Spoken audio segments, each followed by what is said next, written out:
දිනපතා දේව වචනය 2025 දෙසැම්බර් 16 දින ආගමන සමය තෙවන සතිය පළමුවන දේව ප්‍රකාශනය ශෙපනියා 3:1-2 9-13 දක්වා පිළිතුරු ගීය ගීතාවලිය 34න් 1-2 5-6 16-18 22 දක්වා සමිදානන් වහන්සේ දිලින්දන්ගේ මොරගැසීමට සමන් දෙනසේක සුවිශේෂය මතෙවුල් 21:28-32 දක්වා තව දුරටත් ජේසුස් වහන්සේ කතා කරමින් ඔබ මේ ගැන කොමක් සිතන්නහුද එක් මිනිසෙකුට පුත්‍රයෝ දෙදෙනෙක් සිටියහා ඔහු වැඩිමලා ළඟට ගොස් දරුවා යන්න අද මිදිවත්තේ වැඩ කරන්නෑයි කීය ඔහු උත්තර දෙමින් නොයමී කීය එහෙත් පසුව පසුතැවිලි වී වැඩට ගියේය පියා දෙවන්නා ළඟට ගොස්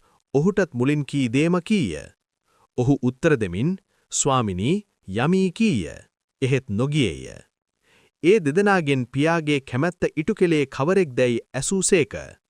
වැඩිමලායි ඔවුහු කීහ. ජේසුස් වහන්සේ ඔවුන්ට කටාකොට සැබවින්ම මම ඔබට කියමි අයකැමියෝත් වෙසඟනෝත් ඔබට පළමුවෙන් දෙවියන් වහන්සේගේ රාජ්‍යයට පැමිණෙති. මන්ද ජොහන් ධර්මිෂ්ඨ මාර්ගය පෙන්වන පිණිස ඔබ වෙත ආවේය. ඔබ ඔහු විශ්වාස කෙලේ නෙත. එහෙත් අයකැමියෝත් වෙසඟනෝත් ඔහු විශ්වාස කළහා. ඔබ එය දැක ඉන්පසුවත් ඔහු කෙරෙහි විශ්වාස කරන පිණිස පසුතැවී සිත් හරවා නොගත්තහු යැයි වදාළසේක. මෙනෙහි කිරීම. සැබෑ එදහිල්ල යනු දෙවියන් වහන්සේට කීකරවන පසුතැවිල්ලෙන් යුක්තව කරන ක්‍රියාකාරී පිළිගැනීමකි.